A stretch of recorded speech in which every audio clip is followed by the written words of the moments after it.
Salut à tous, j'espère que vous allez bien et que tout se passe bien pour vous. Aujourd'hui, je vous retrouve pour une nouvelle vidéo où je vais vous présenter un monde secret, enfin du moins que pas, pas beaucoup de personnes ne connaissent sur Minecraft.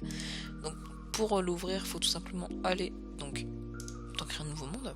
Vous touchez pas, hein, vous pouvez renommer, vous pouvez faire tout ce que vous voulez en fait. Mais en fait, ça sert pas à grand chose de toucher, de mettre en créatif ou tout ça. Enfin si, mettez plutôt en créatif puisque pour avoir les commandes c'est plus simple en fait.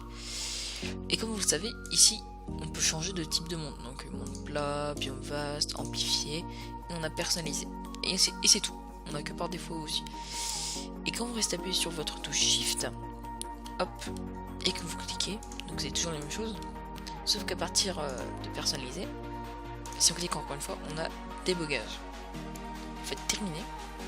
Donc là, c'est en mode spectateur. Voilà, ça reste comme ça. Vous faites créer un nouveau monde. Voilà. Et vous arrivez dans ce monde. Voilà. Donc ceci est un... Je vais baisser le son Minecraft. Voilà. Donc en fait ce monde c'est tous les différents blocs utilisés dans Minecraft. Donc ici vous pouvez retrouver tous les blocs de Minecraft utilisés. Genre les portes, les citrouilles, le sens des citrouilles. Voilà. Donc en fait, chaque sens dans lequel est positionnée une citrouille dans Minecraft, c'est un bloc différent. Voilà. Donc là vous avez différentes torches, voilà, des leviers, etc.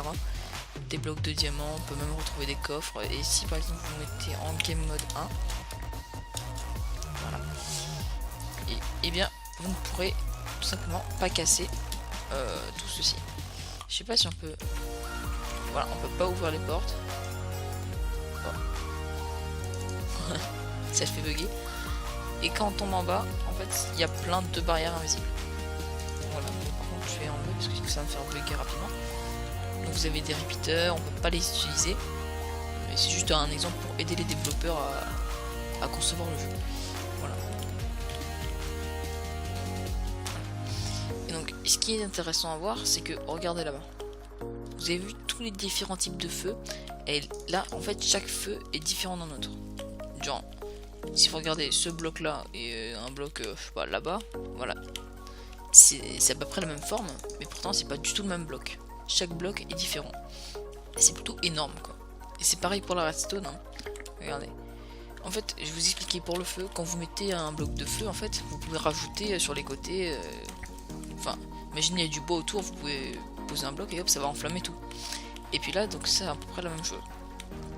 Mais là, c'est simplement que des blocs. Et pour le redstone, c'est pareil. Vous vous demandez pourquoi il y a autant de fils de redstone.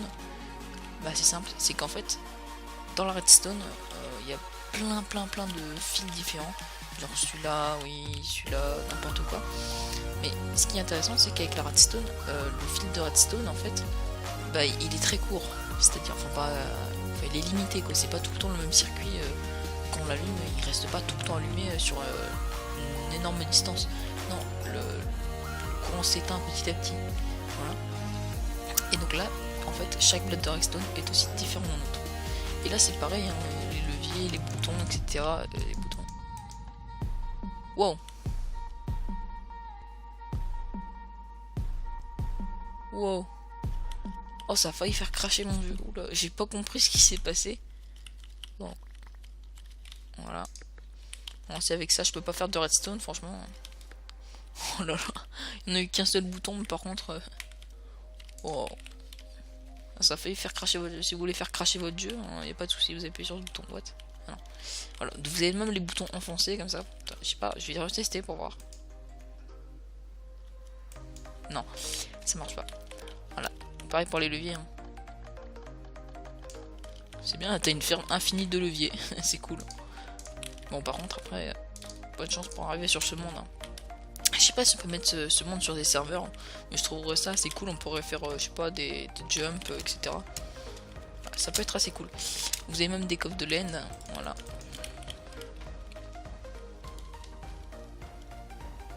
En fait, quand vous faites spawner un bloc, en fait, ça le fait spawner dans un certain sens. Par contre, si vous mettez un data, bah, vous pouvez voir qu'il va spawner par exemple dans un autre sens. Genre data 1, 2, 3, etc. Voilà, donc ça va changer de sens de bloc. Et en fait, c'est pas vraiment qu'il a changé de sens, c'est vraiment un autre bloc qui a été qui est exactement pareil, mais qui a juste été fait dans un sens différent.